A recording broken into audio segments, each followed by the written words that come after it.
Hello everyone, welcome back to our channel book study with Anu. आज हम मेडो surprises ये कविता पढ़ने वाले हैं जो 7th क्लास की NCERT के इंग्लिश बुक में 8th पोम है, जिसे American poet Louise Brant Phillips ने लिखा है। मेडो यानी हरे भरे घास के मैदान या चारागाह, सरप्राइजेस यानी आश्चर्य। Walk across a green field, a park, or even under a clump of trees and you will notice many wonderful things. एक हरे भरे मैदान में कोई उद्यान या पेड़ों के झुरमुट में घूमकर आइए और आप बहुत अद्भुत वस्तुओं को ध्यान से देखेंगे। क्लम्प ऑफ ट्रीज यानी पेड़ों का झुंड या झुरमुट। What are some of the surprises a meadow has for someone with a keen eye and a sharp ear?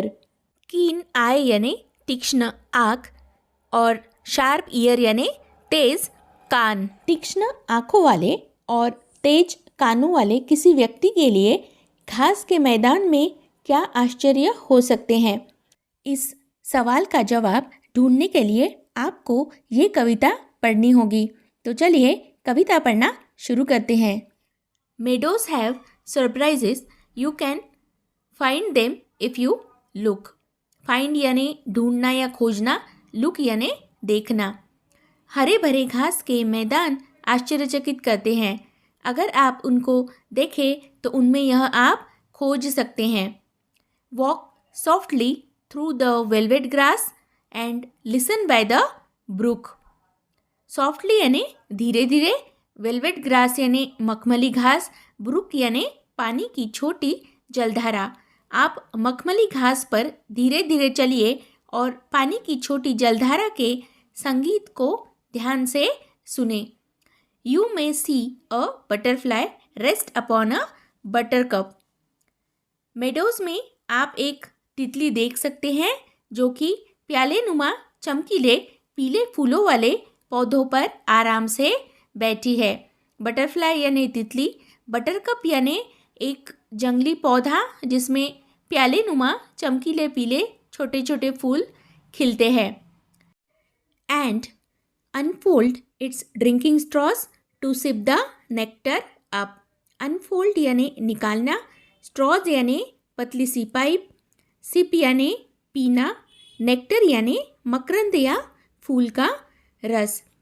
और तितली फूल के रस को धीरे धीरे पीने के लिए अपनी पीने की नली को खोले हुए है, अर्थात अपने मुंह से धीरे धीरे फूल का रस पी रही है।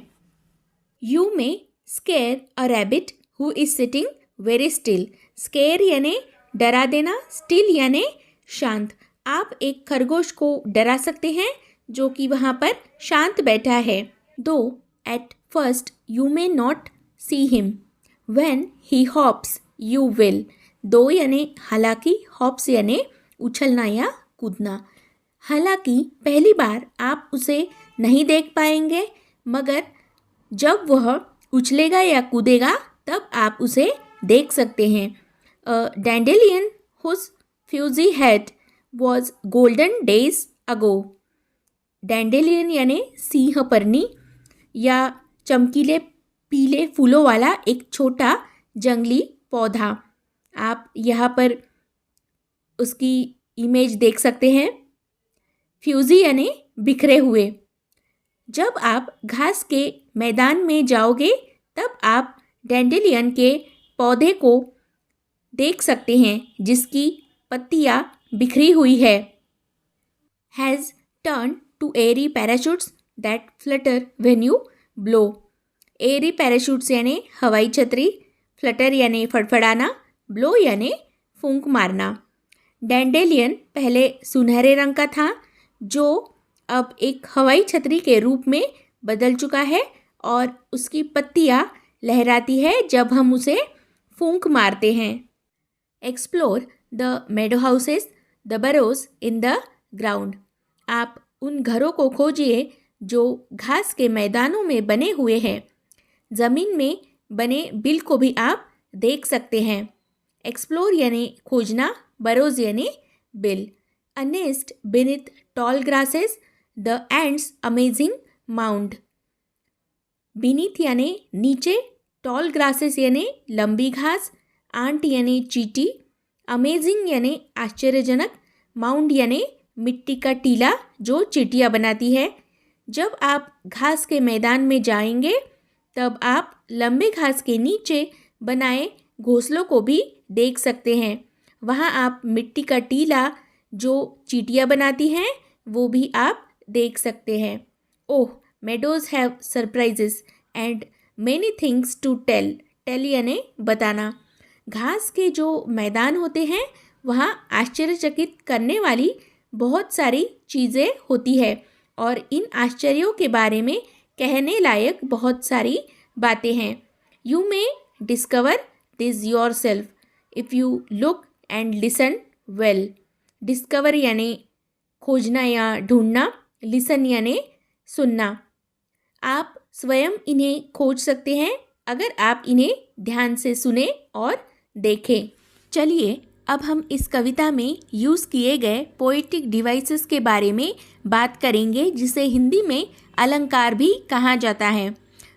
फर्स्ट है एलिट्रेशन. एलिट्रेशन यानी अनुप्रास अलंकार.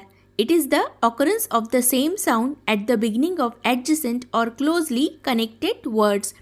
यानी जब कोई सेम साउंड किसी वर्ड के स्टार्टिंग में यूज़ हो जो कि अगल बगल प्लेस्ड है. अब हम एग्जाम्पल देखेंगे जो कि इसी कविता से लिए गए हैं.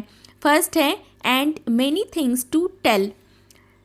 Repetition of the T sound in words things and tell. Second, if you look and listen.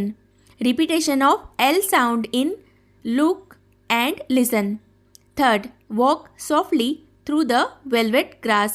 Repetition of T sound in words through and the. Fourth, and listen by the brook. Repetition of B sound in by brook. When. Fifth, when he hops you will. Repetition of H sound in he and hops. 6. The ants amazing mound. Repetition of A sound in ants and amazing. 7th, a dandelion whose fuzzy head.